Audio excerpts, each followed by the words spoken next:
सभी लोगों को जय माता दी। आज हम आपसे बात करने वाले हैं बना हुआ मकान खरीदने से पहले कौन कौन सी बातें हैं उनको ध्यान में रखकर ही कोई घर खरीदना चाहिए।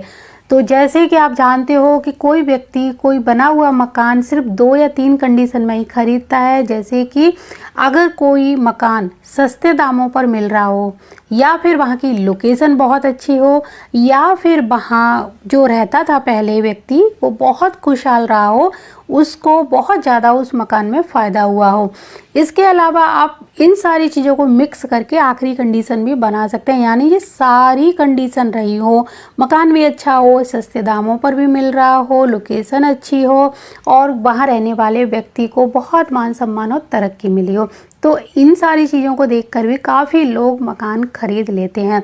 तो इनके परिणाम क्या हो सकते हैं जब आप कोई बना हुआ मकान लेते हैं। तो चलिए पहले हम देखते हैं कि इनके अगर हम जो परिणाम हैं वो कौन कौन से हमें फेस करने पड़ सकते हैं, क्योंकि सामने वाले ने जो फेस किया वो उसका भाग्य था। अब हमें क्या क्या मिल सकता है इसके परिणाम में, जैसे कि यहाँ आप रहने के बाद आप भी रातों रात करोड़पति बन जाओ, आपकी भी लॉटरी लग जाए, आपको भी बहुत ज़्यादा फ़ायदा हो जाए। और ये भी हो सकता है कि ऐसे मकान आपको एकदम से बर्बाद कर दें। इस मकान को लेने के बाद आपको बहुत ज़्यादा घाटा होने लगे। और ये भी हो सकता है कि इस तरह के मकान में आने के बाद धीरे धीरे आपकी उन्नति रुक जाए, कामकाज ठप हो जाए।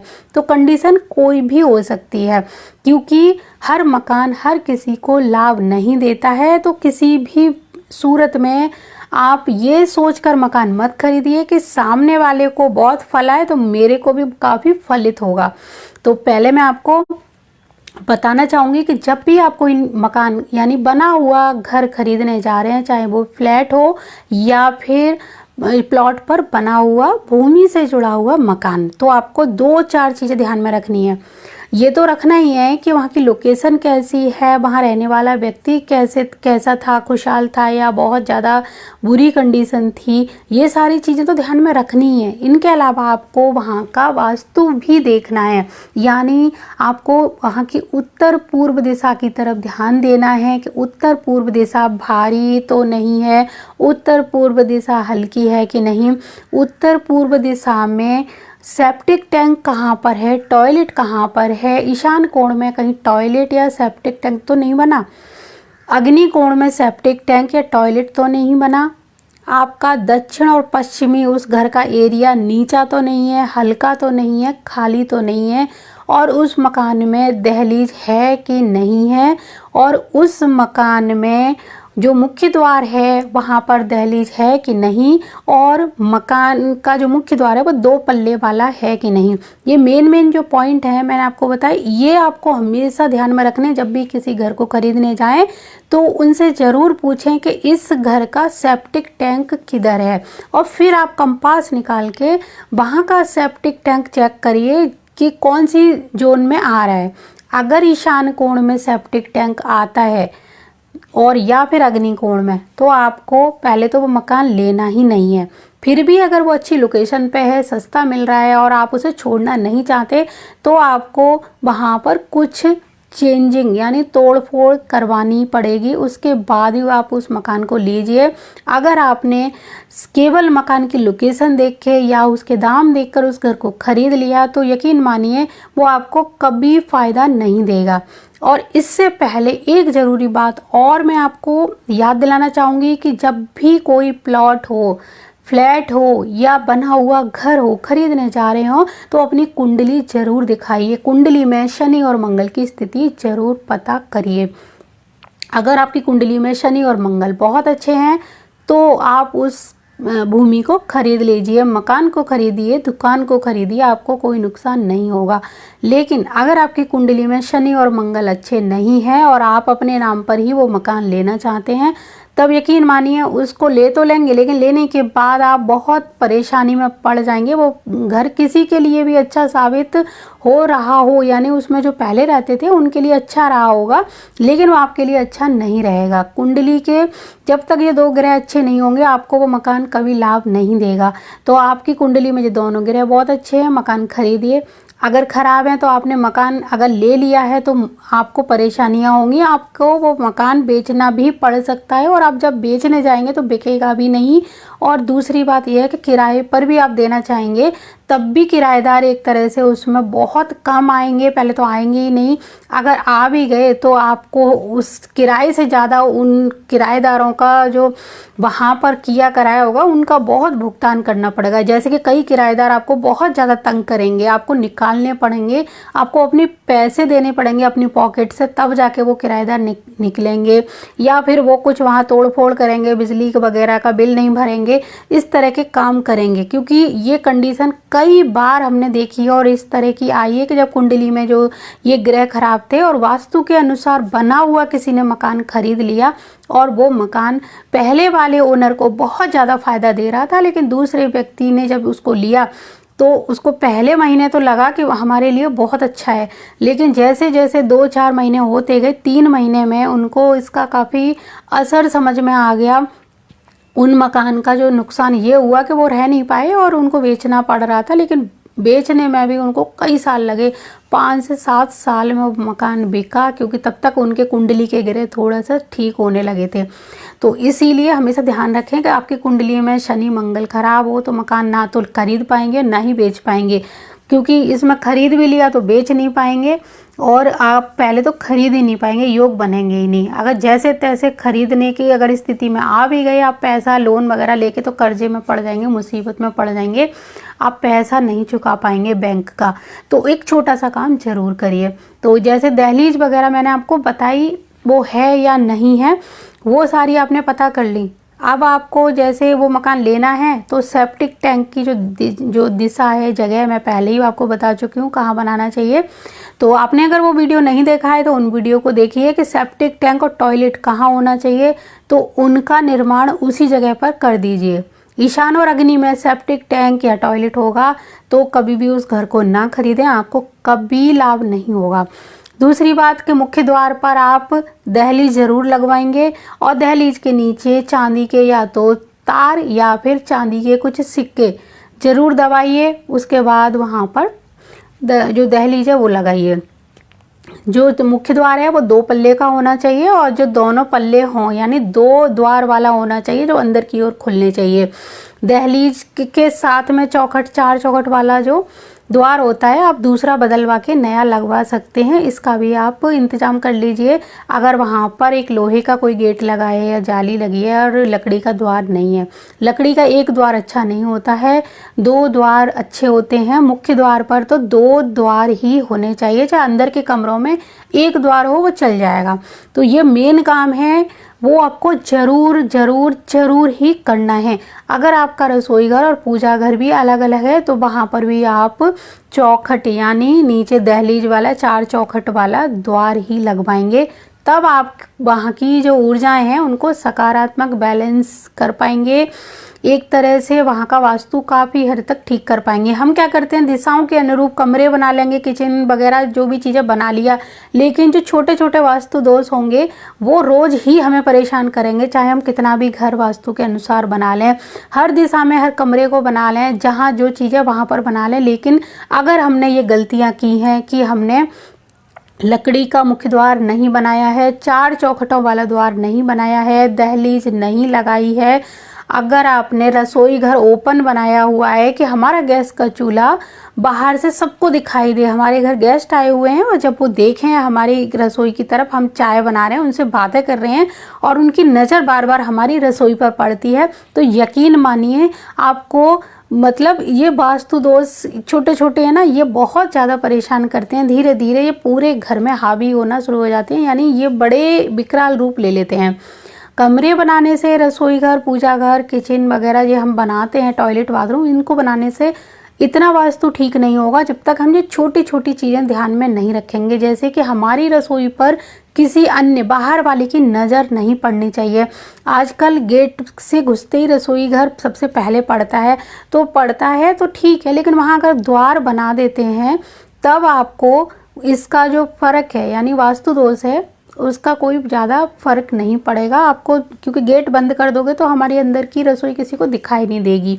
तो हमेशा ध्यान रखें कि अपनी रसोई को किसी की नज़र में ना आने दें। वहाँ आपका अगर ओपन रसोई घर है तो आजकल रॉड लगाकर बीच में पर्दे लगाने का सिस्टम भी चल रहा है, आप वैसे लगा सकते हैं।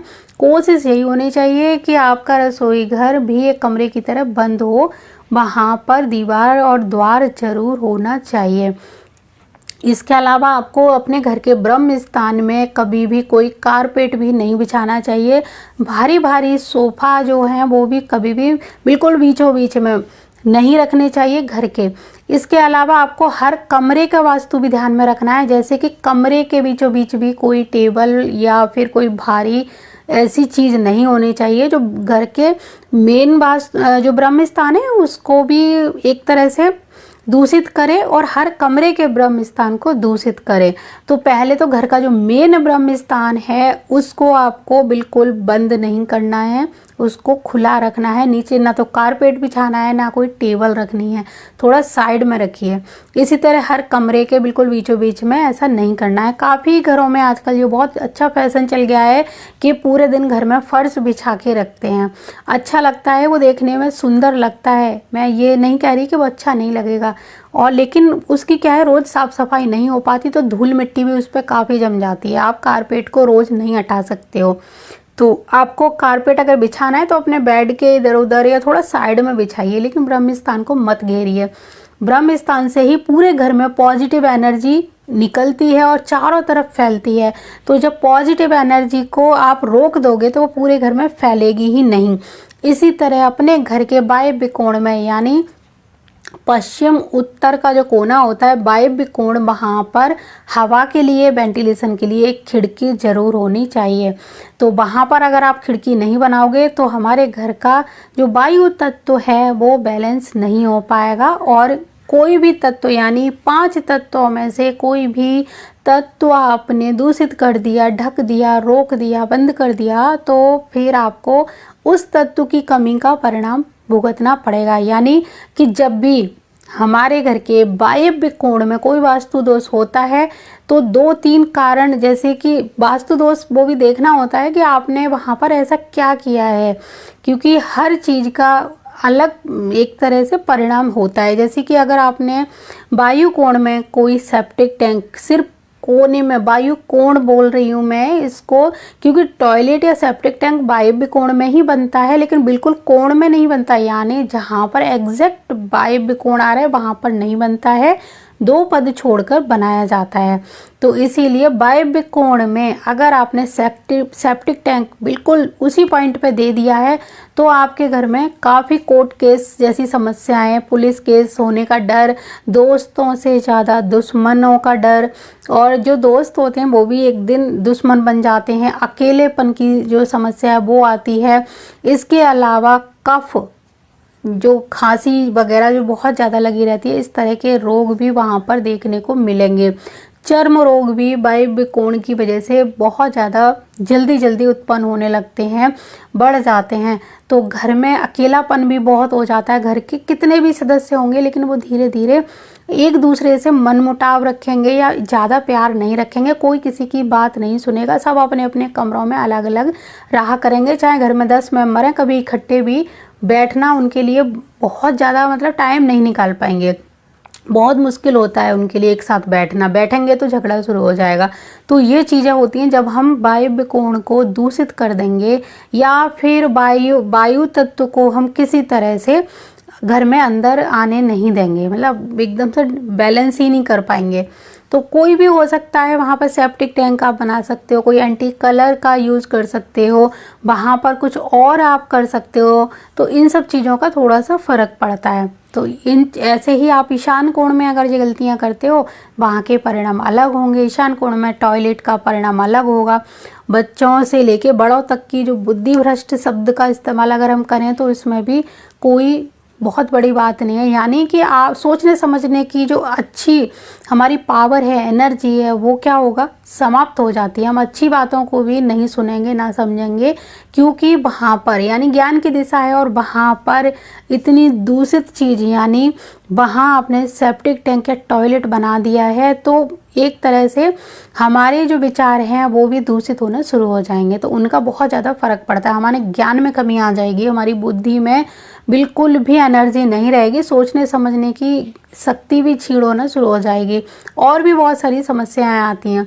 इसी तरह अगर आपने जो रसोई घर है अग्निकोण के अलावा कहीं और बनाते हैं, जैसे नैऋत्य कोण में बनाते हैं, तो बहुत ज़्यादा बीमारियों का खतरा बढ़ जाता है।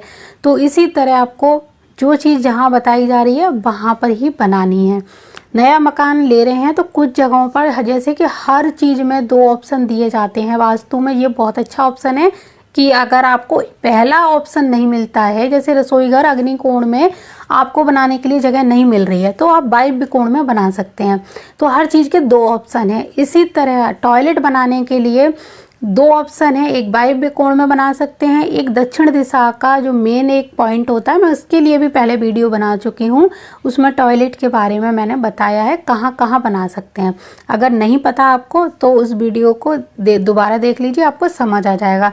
तो टॉयलेट भी हम 2 जोन में बना सकते हैं। इसी तरह हम पूजा घर भी 2 जोन में बना सकते हैं। इसी तरह हम बेडरूम भी 2 जोन में बना सकते हैं। हर चीज़ हमारी 2 ऑप्शन दिए गए हैं, तो उनमें से जो सबसे पहला ऑप्शन होता है, जो मेन आपको पता ही है, रसोई का पहला मेन ऑप्शन हो गया अग्निकोण, वो नहीं मिलता तो वायव्य कोण है।